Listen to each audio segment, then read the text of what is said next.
Hello guys, hope you are doing well. So welcome back to my channel, to my page. So today I'm going to show you how to make this Agoyin with the boss brain. Guys, have you tried Agoyin before? Okay, if you haven't, let's make it. Okay, and to begin, I'm going to soak my pepper with hot water. I'm using dry pepper. Dry pepper is actually what you need for this sauce. Okay, and if you have time, you can soak it with cold water, overnight or hours before cooking it. But I don't have much time, and that's why I'm using hot water. And to boiling water, I'm going to add in my washed beans and allow that to parboil for 15 to 20 minutes and drain out the water. And after that, I'm going to add in my chopped onions, salt, add water and cover to cook properly. And doing this, guys, will help you to avoid having heartburn after eating your beans if you are the type that suffer from heartburn each time you eat beans. Okay, and the combination of pepper I have here is chili pepper and bell pepper.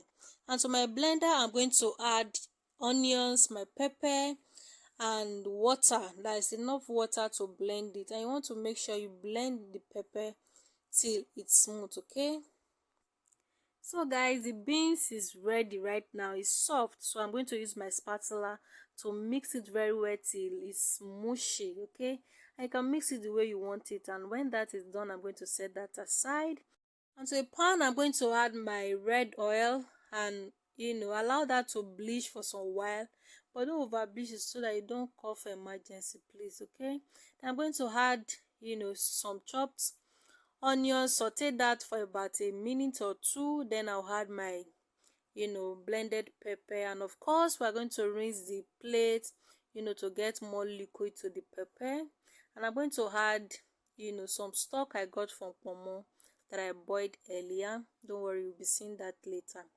You want to slightly cover the fry pan and allow the pepper to boil very well till the water reduce. And when the water is reduced like this, I'm going to add in my crayfish, your kwanla fish, pomo, that's boiled pomo. I want to mix that. You can use any protein of choice anyway, so yeah, I have to stir that to combine. Then I'm going to add in my seasoning, salt, and stir that to combine again. And here, if you have seeds like the dry pepper seed, you can as well add it. I didn't even have enough here, but yeah, but you can skip it though, but that's just what I like. Okay, then you want to cover that to cook again for about 5 minutes. And after 5 minutes, guys, your sauce is ready. Okay, and this is how you serve your wagon, guys. It can be with fried plantain, bread, like fresh bread, guys, or fried yam, or whatever pair you want to have with it. Please give this video a like if you haven't, and I will see you guys in my next